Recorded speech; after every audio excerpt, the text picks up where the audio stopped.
आरोपीला कोर्टात कोणी दिला गांजा? नागपूर कारागृहात चप्पलमध्ये लपवलेला गांजा सापडला। नागपूर सेंट्रल जेलमध्ये एका न्यायालयीन बंदीच्या चप्पलमधून तब्बल 200 ग्राम गांजा जप्त करण्यात आला। त्यामुळे खळबळ उडाली आहे।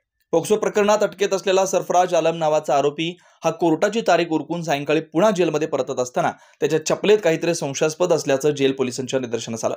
जेल पोलिसांनी अधिक चौकशी केली असता सरफराजची चप्पल कोर्टात गेल्यापेक्षा वेगळी असल्याचं लक्षात आलं। तत्काळ धंतोली पोलीस स्टेशनला कळवण्यात आलं। पोलीस निरीक्षक अनामिका मिर्जापुरे यांच्या नेतृत्वाखालील पथकानं तपासणी केली। चपलेचा तळभाग कडक आणि कृत्रिम वाटत असल्यानं ती फाडून पाहण्यात आली। त्यात 200 ग्राम वजनाचा गांजाचा साठा आढळून आला।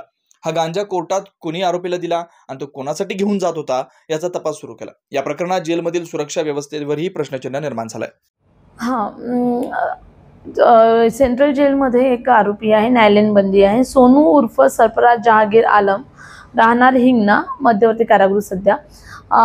त्याच्यावर पोक्सोचा गुन्हा दाखल आहे। त्याला ट्रायल चालू होती, त्याच्यासाठी कोर्टामध्ये चेकिंग करून घेऊन जाण्यात आलेलं होतं। तिथे त्यांनी चप्पल त्याची बदलल्या गेली आणि तो जेव्हा पुन्हा आतमध्ये एंट्री करताना जेव्हा त्यांची चेकिंग सुरू होती त्यावेळी त्यांना चप्पल ही हार्ड सरफेसमध्ये त्यांना जाणवली।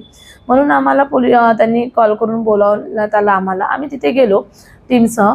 जेव्हा आम्ही चप्पल कापून बघितली त्याच्यामध्ये 201 ग्राम गांजा आम्हाला मिळून आला आणि त्यावर आम्ही आमची पूर्ण कारवाई केली। आता आम्ही त्याच्यामध्ये तपास करत आहोत की तो गांजा कुणासाठी घेऊन जाण्यात येत होता, आतमध्ये कुणाला देणार होता, त्याला इथे कोर्टामध्ये कोणी दिलेला होता, चप्पल कशी बदलली, त्याच्यामध्ये कोणी मदत केली, हे सर्व प्रकारे आम्ही तपास करत आहोत।